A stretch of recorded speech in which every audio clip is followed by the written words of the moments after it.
Le ventre m'a tué. Le 12 janvier 2010, Haïti a subi un tremblement de terre qui a fait des centaines de milliers de morts et plus d'1,5 million de sans-abri. Et au final, qu'est-ce qu'ils ont eu? Un remake de We Are the World et quelques maisons construites, mais aussi rapidement qu'une maison bled. Aujourd'hui, on va voir ensemble comment ce qui aurait dû être la plus grande opération de reconstruction de la perle des Antilles s'est finalement terminé en une escroquerie et en un scandale international. Et évidemment, tout ça après générique.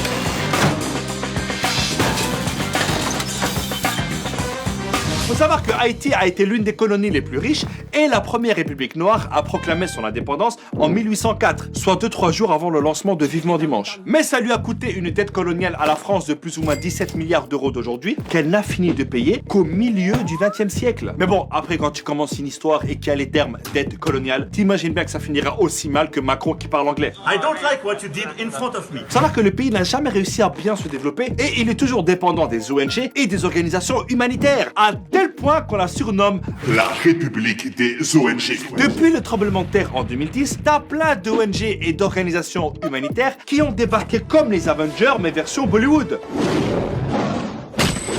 Parce que t'en as plein qui ont fait des trucs sans logique, sans coordination et énormément d'argent a disparu. Et croyez-moi, c'était pas la faute de Carlos Ghosn.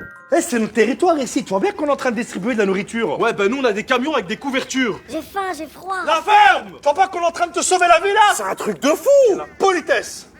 Bon, qui a faim? Qui a froid? Le gros problème aussi, c'est que t'as des humanitaires qui se sont crus tout permis. Les gars, on n'est pas à la police ici, hein. Il y a des règles. Par exemple, Oxfam avait des employés qui ont organisé des orgies avec des prostituées. C'est quand même triste pour une ONG reconnue pour son excellent travail. T'as aussi les casques bleus de l'ONU, censés protéger la population après le tremblement. Ben les mecs, ils ont apporté le choléra avec eux. Ça a fait plus de 10 000 morts et 800 000 malades. Et encore, il a fallu du temps pour que l'ONU reconnaisse son erreur. Et puis t'as des gentils ONG qui ont distribué de la nourriture sans penser aux agriculteurs locaux. Comment tu veux que le paysan vend ses légumes quand en face t'as un mec qui vend tout gratuit? Mais la médaille d'or du grand n'importe quoi revient à la Croix-Rouge américaine. Elle a recueilli 488 millions de dollars de dons jusqu'en 2015 et elle a été accusée de n'avoir construit que 6 maisons. Les gars, Haïti, c'est un pays, c'est pas un Monopoly. T'as aussi l'agence américaine d'aide au développement qui a débloqué 2,5 milliards de dollars d'aide. Et bien sur tout ça, il n'y a que 2,6% qui a été versé directement aux entreprises ou associations haïtiennes. Le reste...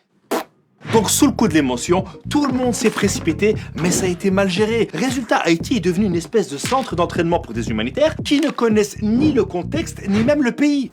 Tu savais qu'ils parlaient français ici? Bah ouais. Je pensais qu'en Afrique, on parlait l'africain, moi. Nous, on n'est pas en Afrique, on est à Tahiti. Ah, mais toi, t'es vraiment nul en géographie. Hein.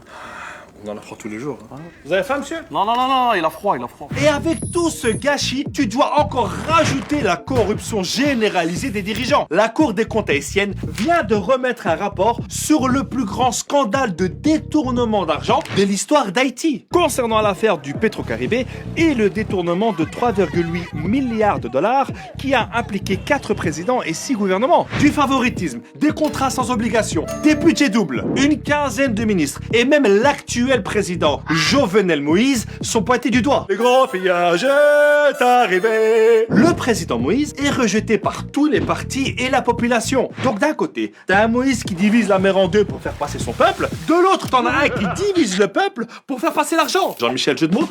Le mec, il gouverne par décret et il est protégé par des centaines de militaires et de mercenaires recrutés par la firme américaine Blackwater. Ça veut dire au noir en français. Ouais, c'est toujours plus stylé en anglais.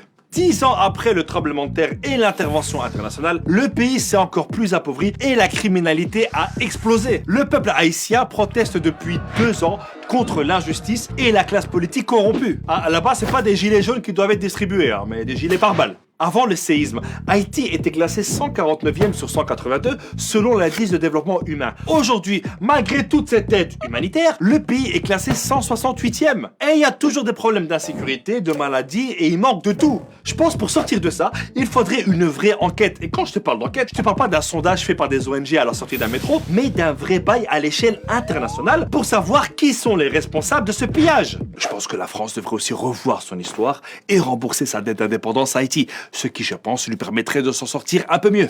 Notre présence ici n'a pas laissé que de bons souvenirs. Nous, on est avec le peuple. Ils sont debout comme ils l'ont fait à l'époque pour gagner leur indépendance. Et évidemment, n'oubliez pas de partager cette vidéo pour sensibiliser un maximum de monde. Et comme dirait mon proverbe, celui qui partage la vidéo